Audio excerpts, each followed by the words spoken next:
Le lendemain, jeudi, 27 août, fut une date célèbre de ce voyage subterrestre. Elle ne me revient pas à l'esprit sans que l'épouvante ne fasse encore battre mon cœur. À partir de ce moment, notre raison, notre jugement, notre ingéniosité, n'ont plus voix au chapitre, et nous allons devenir le jouet des phénomènes de la Terre. À 6 heures, nous étions sur pied. Le moment approchait de nous frayer par la poudre un passage à travers l'écorce de granit. Je sollicitai l'honneur de mettre le feu à la mine. Cela fait, je devais rejoindre mes compagnons sur le radeau qui n'avait point été déchargé, puis nous prendrions au large, afin de parer au danger de l'explosion, dont les effets pouvaient ne pas se concentrer à l'intérieur du massif. La mèche devait brûler pendant 10 minutes, selon nos calculs, avant de porter le feu à la chambre des poudres. J'avais donc le temps nécessaire pour regagner le radeau. Je me préparais à remplir mon rôle, non sans une certaine émotion. Après un repas rapide, mon oncle et le chasseur s'embarquèrent, tandis que je restais sur le rivage. J'étais muni d'une lanterne allumée qui devait me servir à mettre le feu à la mèche. « Va, mon garçon, me dit mon oncle, et reviens immédiatement nous rejoindre. Soyez tranquille, mon oncle, je ne m'amuserai point en route. » Aussitôt je me dirigeai vers l'orifice de la galerie, j'ouvris ma lanterne, et je saisis l'extrémité de la mèche. Le professeur tenait son chronomètre à la main. « Es-tu prêt ?» me cria-t-il. « Je suis prêt. » « Eh bien. Feu, mon garçon. » Je plongeai rapidement dans la flamme la mèche, qui pétilla à son contact, et, tout en courant, je revins au rivage.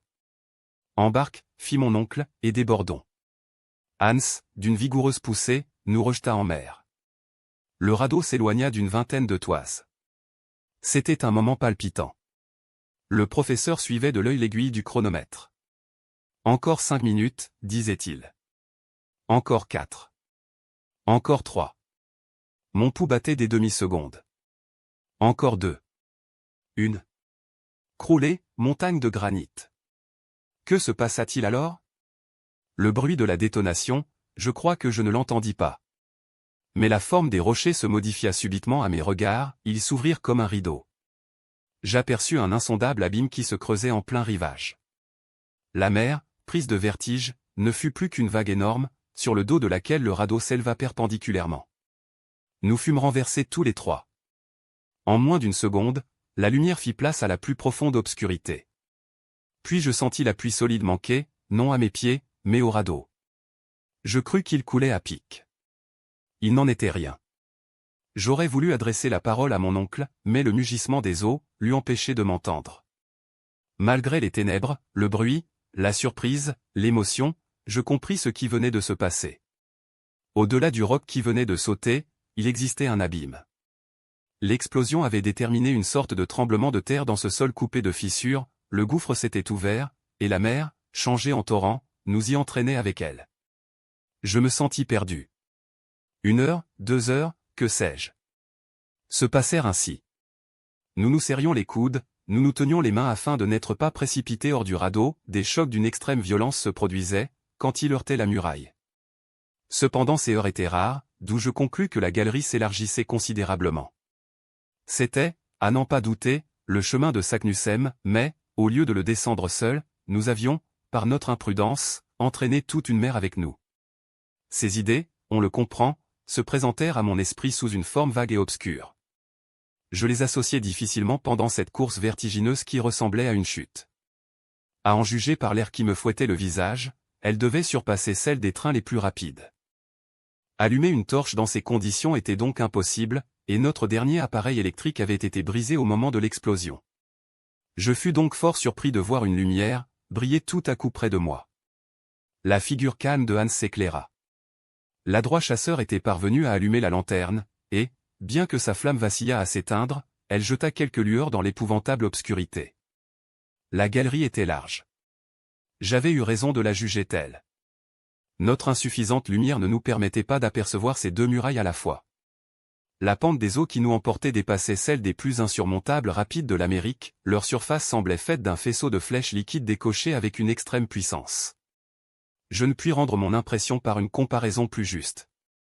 Le radeau, pris par certains remous, filait parfois en tournoyant lorsqu'il s'approchait des parois de la galerie, j'y projetais la lumière de la lanterne, et je pouvais juger de sa vitesse à voir les saillies du roc se changer en traits continus, de telle sorte que nous étions enserrés dans un réseau de lignes mouvantes. J'estimais que notre vitesse devait atteindre 30 lieues à l'heure.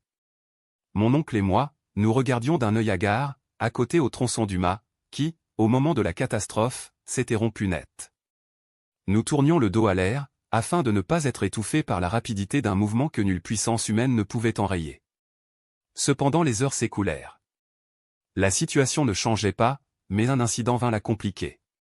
En cherchant à mettre un peu d'ordre dans la cargaison, je vis que la plus grande partie des objets embarqués avaient disparu au moment de l'explosion, lorsque la mer nous assaillit si violemment. Je voulus savoir exactement à quoi m'en tenir sur nos ressources, et, la lanterne à la main, je commençai mes recherches. De nos instruments, il ne restait plus que la boussole et le chronomètre. Les échelles et les cordes se réduisaient à un bout de câble enroulé autour du tronçon de mât. Pas une pioche, pas un pic, pas un marteau, et, malheur irréparable, nous n'avions pas de vivres pour un jour. Je me mis à fouiller les interstices du radeau, les moindres coins formés par les poutres et la jointure des planches. Rien. Nos provisions consistaient uniquement en un morceau de viande sèche et quelques biscuits. Je regardais d'un air stupide. Je ne voulais pas comprendre. Et cependant de quel danger me préoccupais-je? Quand les vivres eussent été suffisants pour des mois, pour des années, comment sortir des abîmes où nous entraînait cet irrésistible torrent? À quoi bon craindre les tortures de la faim, quand la mort s'offrait déjà sous tant d'autres formes? Mourir d'inanition, est-ce que nous en aurions le temps? Pourtant, par une inexplicable bizarrerie de l'imagination, j'oubliais le péril immédiat pour les menaces de l'avenir qui m'apparurent dans toute leur horreur. D'ailleurs, peut-être pourrions-nous échapper aux fureurs du torrent et revenir à la surface du globe. Comment? Je l'ignore. Où? Qu'importe. Une chance sur 1000 est toujours une chance, tandis que la mort par la faim ne nous laissait d'espoir dans aucune proportion, si petite qu'elle fût. La pensée me vint de tout dire à mon oncle, de lui montrer à quel dénuement nous étions réduits, et de faire l'exact calcul du temps qui nous restait à vivre. Mais j'eus le courage de me taire. Je voulais lui laisser tout son sang-froid. En ce moment, la lumière de la lanterne baissa peu à peu et s'éteignit entièrement. La mèche avait brûlé jusqu'au bout. L'obscurité redevint absolue. Il ne fallait plus songer à dissiper ces impénétrables ténèbres. Il restait encore une torche, mais elle n'aurait pu se maintenir allumée. Alors, comme un enfant, je fermai les yeux pour ne pas voir toute cette obscurité. Après un laps de temps assez long, la vitesse de notre course redoubla. Je m'en aperçus à la réverbération de l'air sur mon visage. La pente des eaux devenait excessive. Je crois véritablement que nous ne glissions plus. Nous tombions.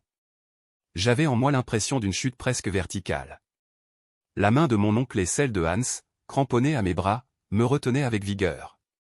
Tout à coup, après un temps inappréciable, je ressentis comme un choc, le radeau n'avait pas heurté un corps dur, mais il s'était subitement arrêté dans sa chute. Une trompe d'eau, une immense colonne liquide s'abattit à sa surface. Je fus suffoqué. Je me noyais. Cependant, cette inondation soudaine ne dura pas. En quelques secondes je me trouvais à l'air libre que j'aspirais à plein poumon. Mon oncle et Hans me serraient le bras à le briser, et le radeau nous portait encore tous les trois.